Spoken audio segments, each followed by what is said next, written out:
Did Alexandria Ocasio-Cortez propose to take all guns away from beat and patrol cops? No, that's not true.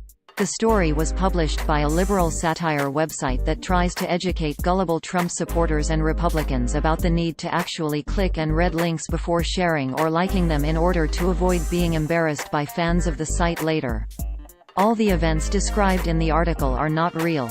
The story originated from an article published on May 13, 2019 titled "Ocasio-Cortez Wants to Take Guns Away from Cops," which opened, quote, "Alexandria Ocasio-Cortez is now on a nationwide campaign to take all means of lethal force from ordinary beat and patrol cops.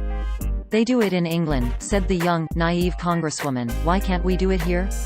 Her proposal would require that police carrying live, deadly force weapons be specially trained, in tactical and recognizable uniforms, and only be dispatched in extreme circumstances.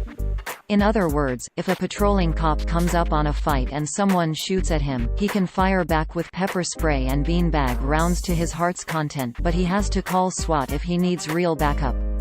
According to her spokesman, Art Tubles, the idea is very popular in Democrat strongholds like New York and Chicago, end quote.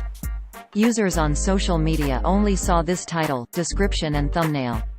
Quote, "Ocasio-Cortez wants to take guns away from cops. She says it will make America safer." End quote. The story was posted under the category AOC Fan Fiction for the Discerning Tater, and the name, Art Tubles, is an anagram for Bust a Troll, the owner of the site. The site is part of the America's Last Line of Defense network of satire websites run by self-professed liberal troll Christopher Blair from Maine and his partner in crime John Prager, along with a loose confederation of friends and allies. Blair has been in a feud with fact-checking website Snopes for some time now and has also criticized other fact-checkers in the past who labeled his work fake news instead of satire.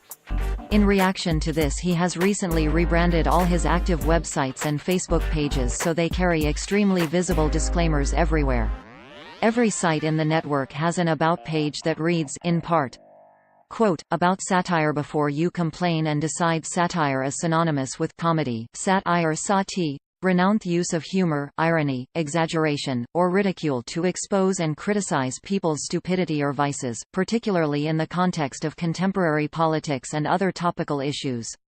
Everything on this website is fiction.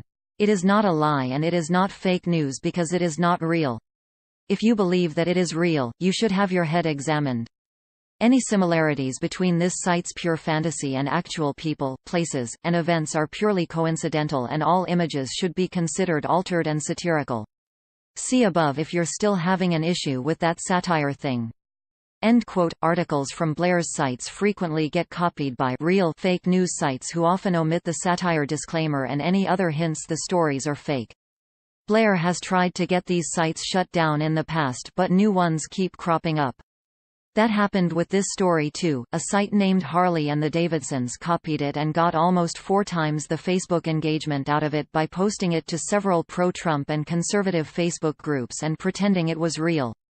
Quote, "Ocasio-Cortez wants to take guns away from cops. In Trump we trust." Alexandria Ocasio-Cortez is now on a nationwide campaign to take all means of lethal force from ordinary beat and patrol cops. "They do it in England," said the young, naive congresswoman. "Why can't we do it here?" Her proposal would require that police carrying live, deadly force weapons be specially trained, in tactical and recognizable uniforms, and only be dispatched in extreme circumstances. End quote. Engagement data for the copied story courtesy of CrowdTangle.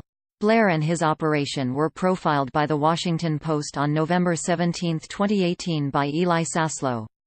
Quote, "Nothing on this page is real. How lies become truth in online America." November 17. The only light in the house came from the glow of 3 computer monitors, and Christopher Blair, 46, sat down at a keyboard and started to type. His wife had left for work and his children were on their way to school, but waiting online was his other community, an unreality where nothing was exactly as it seemed. End quote. If you are interested in learning more about Blair and the history of his sites, here is something to get you started. Quote, "The ultimate Christopher Blair and America's Last Line of Defense reading list, lead stories story updated. Check for updates below."